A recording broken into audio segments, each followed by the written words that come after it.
अस्सलाम वालेकुम पाकिस्तान, आप देख रहे हैं सुबह की सोच। एक नई सुबह है, एक नई सोच है और कुछ नया लेके आपके साथ हाजिर हुए हैं। कुछ नई खबरें होंगी और कुछ चटपटे मेहमान भी हमारे साथ मौजूद होंगे, लेकिन सियासत की खट्टी मीठी बातें भी आज हम करेंगे। मुझे कहते हैं हसनैन लियाकत और मैं हूँ गजल अमान। आप सबको कहेंगे खुश आमदीद। और मौसम भी बहुत हसीन है। आज बारिश हो रही थी। आज बारिश हो रही थी। हाँ, अभी पता नहीं हो रही है या नहीं। इसी वजह से मैं भी थोड़ा सा फिसल गया हूँ। अच्छा, हाँ, मैं कह रहे थे मुझे कहते हैं या मैं कहते हैं। अच्छा। तो जी आज बारिश हो रही है, मौसम बहुत हसीन है। उम्मीद करते हैं कि आप आज जब उठेंगे या फिर उठ चुके होंगे एंजॉय कर रहे होंगे। लेकिन आज हमारे पास जो सोशल स्टोरीज हैं वो भी बहुत अच्छी और मज़ेदार हैं। तो शुरू करते हैं सबसे पहले खेल के मैदान से। अब मेरे हिस्से में आइए तो मैं ही बात कर लेती हूँ। क्या बाबर आजम को T20 स्क्वाड में वापसी हो रही है या फिर नहीं, ये तो मैं आपसे बाद में पूछूंगी स्टोरी के बाद। अच्छा, स्टोरी है ये आपकी? हाँ, ये मेरी स्टोरी है, उसके बाद फिर आपसे एक्सप्लेनेशन इसकी लूंगी। पाकिस्तान क्रिकेट बोर्ड ने फ़खर जमान के फिटनेस मसाइल की वजह से साबिक पाकिस्तानी कप्तान बाबर आजम की T20 स्क्वाड में वापसी पर गौर शुरू कर दिया है। और ज़रा ये कह रहे हैं कि बाबर आजम की वापसी आइंदा सह फरीकी सीरीज़ और एशिया कप 2025 के लिए मुतवक्के है। जबकि फ़खर जमान की बात करूं तो वो वेस्ट इंडीज़ के खिलाफ T20 सीरीज़ के दौरान हैमस्ट्रिंग का शिकार हो गए थे, जिसके बायस वो वनडे सीरीज़ से बाहर हो चुके हैं अब।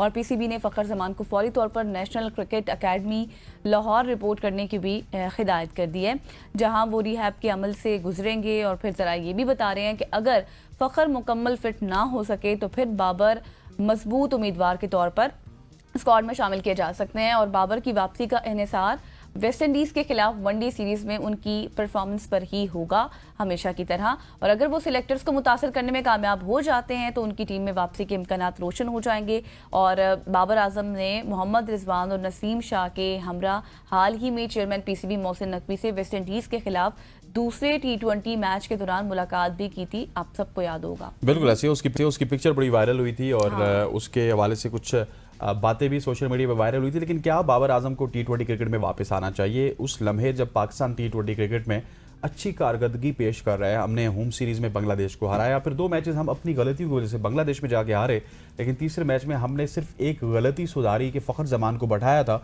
और साहिबजादा फरहान को हमने इंडक्ट किया टीम में, तो उसके बाद रिजल्ट आपके सामने। और फिर वेस्ट इंडीज़ में हमने सीरीज़ अपने नाम की है। क्या इन तमाम तर सिचुएशंस को सामने रखते हुए बाबर आजम की वापसी सूदमंद साबित होगी नहीं होगी, ये तो वक्त बताएगा। लेकिन बाबर आजम अगर वापसी करेंगे तो T20 क्रिकेट में किसके खिलाफ करेंगे? याद रखिएगा, अफगानिस्तान और UAE की सीरीज में। और फिर उसके बाद उसी की बुनियाद पे उनको वर्ल्ड कप के लिए सिलेक्ट किया जाएगा। एक दफ़ा फिर एक आसान इम्तिहान होगा बाबर आजम के पास एक और वर्ल्ड कप खेलने के लिए। पर अब देखते हैं कि होती है वापसी या फिर नहीं। मेरा ख्याल है कि हो जाएगी। चलें, यहाँ पे आपकी बात रिकॉर्ड हो गई। बिल्कुल ऐसे। खवातीन साथ आगे बढ़ते हैं। बाबर आजम की बात सुनते ही मैं थोड़ा सा जज्बाती हो गया था, क्योंकि मुझे गजल दिक्कत लगा रही थी कि आगे चलिए। दुबई की बात करते हैं, जहाँ पे 10 अगस्त को यौम आज़ादी की एक बड़ी तकरीब की मेज़बानी दुबई करेगा, जिसमें 40,000 पाकिस्तानियों की शिरकत मुतवक्के है। जश्न आज़ादी पाकिस्तान 2025 के उन्वान से ये तकरीब 11 बजे से रात 11 बजे तक चलेगी और इसमें सकाफती परफॉर्मेंसेज होंगी, तफरी होगी और कम्युनिटी के तकरीबात का पूरा दिन यहाँ पे पेश की जाएंगी। और इस तकरीब में अगर गुलकार की बात की जाए तो जिसमें साहिर अली बग्गा हैं, सूफ़ी रॉक आर्टिस्ट की बात की जाए तो नताशा बेग हैं, और भी बहुत सारे आर्टिस्ट यूसुफ बशीर कुरैशी यहाँ पे परफॉर्म करेंगे। हुमायूं सईद और साबिक क्रिकेट कप्तान वुमेंस की बात करूँ तो सना मीर जैसी मशहूर शख्सियात भी खुसूसी शिरकत करेंगी। और अवार्ड्स की तकरीब में मुमताज़ पाकिस्तानी शख्सियात को एजाज़ात से नवाजा जाएगा, जिसमें मुत्तहिदा अरब अमारात के वज़ीर शेख नायान अवार्ड पेश करेंगे। एमिरेट्स लवर्स पाकिस्तान के ज़ेर एहतमाम पाकिस्तान एसोसिएशन दुबई के ताउन से ये तकरीब पाकिस्तान के विरसे और मुत्तहिदा अरब अमारात में मुकीम पाकिस्तानी कम्युनिटी की ताकत को खराज तहसीन पेश करती है। और दाखिला सबके लिए मुफ्त होगा, फ्री एंट्री। जबरदस्त, दाखिला मुफ्त है। अब तो सारी मुझे लगता है दुनिया जाने वाली है। काम की बताइए। हाँ, काम की आखिरी बात थी। और 10 अगस्त को ये यौम आज़ादी की बड़ी तकरीब होने वाली है। इसमें हम भी देखेंगे इंशाल्लाह। हम देखेंगे, लाजिम है कि अब क्या कुछ होता है देखेंगे। बिल्कुल एग्जैक्टली, हम देखेंगे और देखते हैं कि उसमें अब क्या क्या होता है, कितना एंजॉयमेंट होती है, फिर आपके साथ शेयर भी करेंगे। आगे बढ़ते हैं। और पाकिस्तान एक ज़राई मुल्क है, ये बात सब जानते हैं। लेकिन मुझे नहीं पता था। आप नहीं पता था? नहीं पता।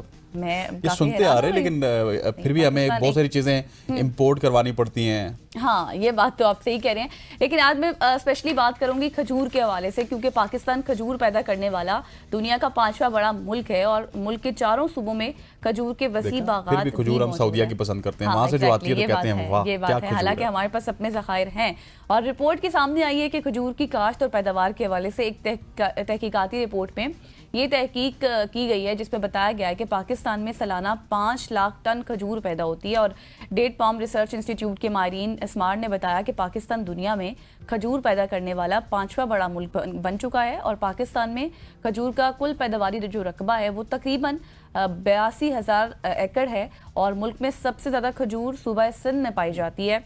और जहां इसकी पैदावार की अगर मैं बात करूं तो वो उसका फिगर जो हमारे सामने है वो 2,52,300 टन है।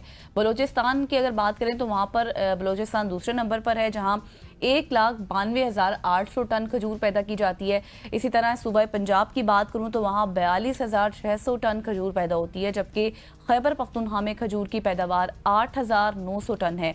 और माहिरीन ये कह रहे हैं कि पाकिस्तान में 150 से ज़ायद अक़साम की खजूर पाई जाती हैं, जबकि सिर्फ मकरान डिवीज़न में 130 से ज़ायद खजूर की वैरायटीज़ भी हैं। पाकिस्तान में खजूर की शानदार पैदावार के बावजूद उसकी बरामदात बहुत कम है और इस वक्त खजूर मुख्तलिफ ममालिक की 23 मार्केट्स में बरामद की जा रही है, जिनमें भारत है, अमेरिका है, कनाडा है, बरतानिया है, जर्मनी है और नेपाल भी शामिल है। तो खजूर के ज़खायर पाकिस्तान में बहुत ज़्यादा हैं। बिल्कुल ऐसी है। ये मैं जान के हैरान हुआ हूँ लिटरली कि हम खजूर दूसरे मुल्कों में बेचते भी हैं और वहाँ पे हमारी एक्सपोर्ट्स का दायरा कार हमें और बढ़ाना चाहिए। अगर हम 5वें नंबर पे हैं और इतनी बड़ी तादाद में अगर सिर्फ एक इलाके में अगर बलूचिस्तान की बात करें तो 130 वैरायटीज़ वहाँ पे मौजूद हैं, तो हमें इस हवाले से बहुत ज़्यादा काम करने की ज़रूरत है। और क्योंकि हमारी खजूर तो आज भी हमें वही पसंद है कि अगर मदीना से कोई अजवा लेके आए तो हम कहते हैं अच्छा ये मदीने की अजवा ये तो बड़ी ज़बरदस्त है, ठीक है, उसके साथ हमारी निस्बत एक अलग से है, लेकिन अपनी खजूर को भी हमें प्रमोट करना चाहिए। हर साल लाखों टन पाकिस्तान करता है एक्सपोर्ट। बिल्कुल ऐसे है, बिल्कुल ऐसे। खवातीन व हज़रात, आगे बढ़ते हुए आपको बताते हैं कराची के लियारी जनरल हॉस्पिटल से एक ज़बरदस्त खबर है, मतलब ऐसी खबर है जो आपको हैरान कर देगी। कराची के लियारी जनरल हॉस्पिटल में माहिर डॉक्टर्स ने और उनकी पूरी टीम ने नौजवान लड़की के पेट से बगैर सर्जरी के ताला निकाला है और ये कारनामा सर अंजाम दिया। लियारी जनरल हॉस्पिटल की सरपरस्त डॉक्टर अंजुम रहमान के मुताबिक माहिर डॉक्टरों की टीम ने लेप्रोस्कोपी के जरिए ऑपरेशन के जरिए लड़की के पेट से ताला निकाला और डॉक्टर अंजुम के मुताबिक मलिर खोकर पार्क की रिहायशी मरीज़ा 23 साल लड़की जो कि जहरी तौर पर मफलूज थी, जिसने लोहे का ताला निगल लिया था और उसको कल सुबह तशवीशनाक हालत में हॉस्पिटल लाया गया।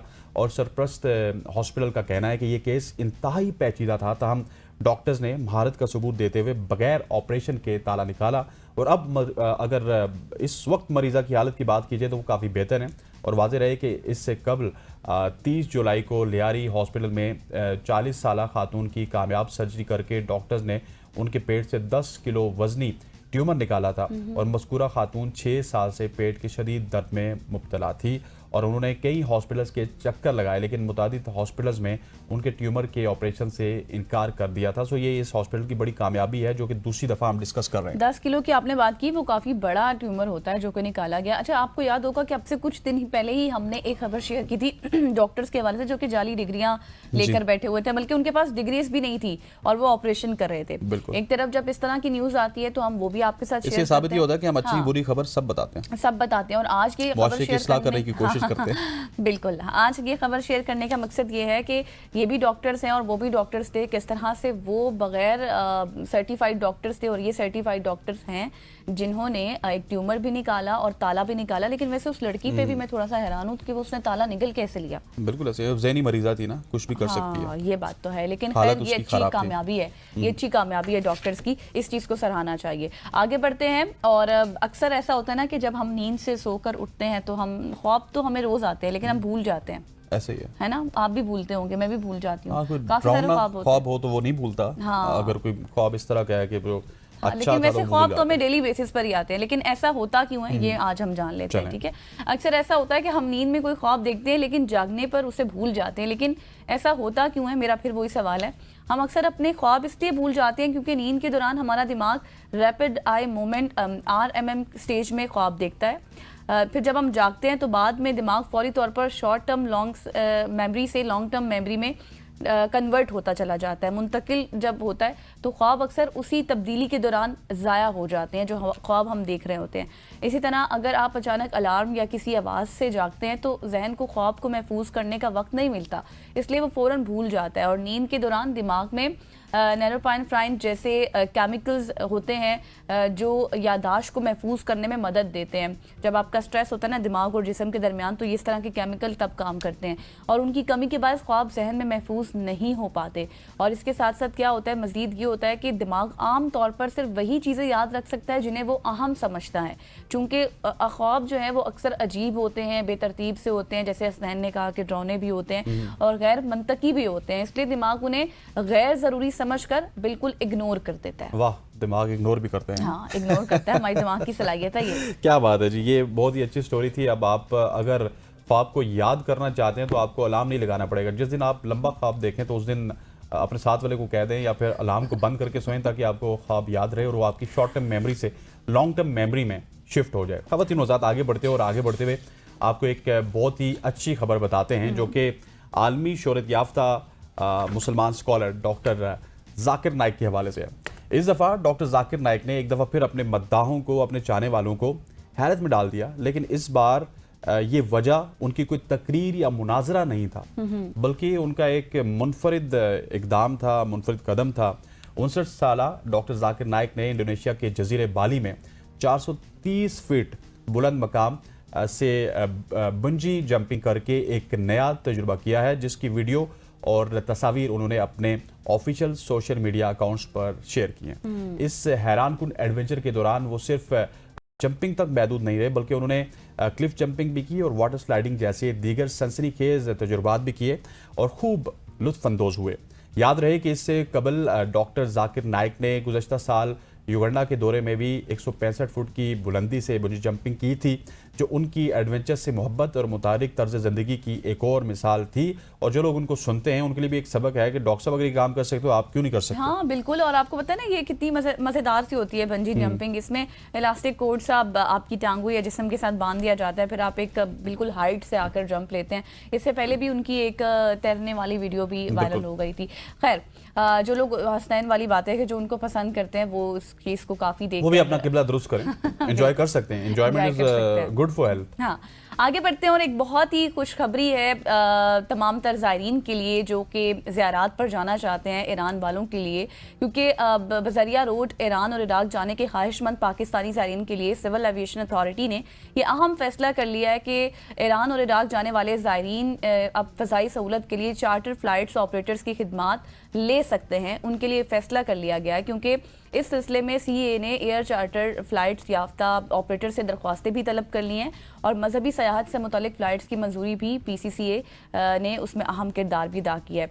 और इस हवाले से ख्वाजा आसिफ साहब ने कौमी असम्बली के इजलास में खिताब करते हुए कहा कि हुकूमत ने बरास्ता सड़क ज़ायरीन ले जाने पर पाबंदी लगाई थी क्योंकि ज़ाहिर है वो एक रिस्की काम था, जिस वजह से ज़ायरीन की सेफ्टी ज़रूरी थी। अब ये फैसला कर लिया गया है कि उनके लिए चार्टर फ़्लाइट्स का इंतजाम कर लिए गए हैं। तमाम तर ज़ायरीन जो अरबाइन पर जाना चाहते हैं, ज़ियारात करना चाहते हैं, वो जा सकते हैं चार्टर फ़्लाइट के ज़रिए, क्योंकि आपको पता है कि अब अरबाइन बिल्कुल नज़दीक आ चुका है। लोगों ने ज़ियारात पर जाना था, लेकिन बरास्ता जो लोग जाते हैं, जो काफ़िला जाता है, वो बंद कर दिया गया था क्योंकि सिक्योरिटी कुछ रिस्क थे इस वजह से। तो लोग काफ़ी परेशान हो गए थे और मायूस भी हो गए थे, लेकिन उनकी मायूसी को ख़त्म कर दिया गया है। और उनके हवाले से ये अच्छी खुशखबरी ये है कि चार्टर फ़्लाइट का इंतज़ाम कर लिया गया। और चार्टर फ़्लाइट्स का तो आप सबको पता है कि वो मखसूस, ये आम लोगों के लिए नहीं होती, ये कोई मखसूस चीज़ के लिए, वक्त के लिए, या फिर कोई इस तरह से कोई इवेंट होता है या फिर कोई मजहबी रसूमात अदा करने के लिए चार्टर फ़्लाइट्स का इंतज़ाम किया जाता है, जो कि अब ज़ायरीन के लिए कर लिया गया। बिल्कुल ऐसे। इसके अलावा अगर ख्वाजा आसिफ की बात की जाए तो उन्होंने मजीद कहा है कि ज़ायरीन की बजरिया जो सड़क रवानगी है, सिक्योरिटी के पेश नज़र उस पर पाबंदी लगाई गई, जिस तरह गज़ल ने पहले आपको बता दिया, लेकिन चार्टर फ्लाइट की इजाज़त उनको दे दी गई है। और बजरिया रोड ज़ायरीन की रवानगी बहुत बड़ा रिस्क था। उन्होंने बताया कि हुकूमत एयरलाइन के जरिए सहूलत फराम कर रही है। एविएशन वजारत दिफा का हिस्सा है और ज़ायरीन को ईरान और इराक के लिए तमाम तर सहूलतें फराम की जाएंगी। याद रहे कि 27 जुलाई 2025 को वफाकी वज़ीर दाखिला मोहसिन नकवी ने बताया था कि ज़ायरीन को इस साल सड़क के ज़रिए इराक़ और ईरान जाने की इजाज़त नहीं होगी। ज़ियारत अरबाइन के लिए फ़िज़ाई सफ़र की इजाज़त होगी। गज़ल ने आपको बताया और मोहसिन नकवी ने बताया था कि फ़ैसला वज़ारत ख़ारजा बलूचिस्तान हुकूमत और सिक्योरिटी इदारों से मशावरत के बाद किया गया। ये मुश्किल फ़ैसला अवामी तहफ़्फ़ुज़ और कौमी सलामती के पेश नज़र किया गया। सो ये एक अच्छा फैसला है। जिन्होंने इराक़ और ईरान जाना है उनके लिए ख़वातीन हज़रात, ये थी हमारी आज की सोशल स्टोरीज़। आखिरी स्टोरी हमने थोड़ी सी जल्दी इस वजह से की कि वक्त हमारे पास ख़त्म हुआ चाहता है, यहाँ पे वक्त हुआ चाहता है। एक शॉर्ट सी कमर्शियल ब्रेक का ब्रेक लेते वापस आते हैं, कुछ और मामलात पर डिस्कशन को कंटिन्यू रखेंगे एक ब्रेक के बाद। Stay with us.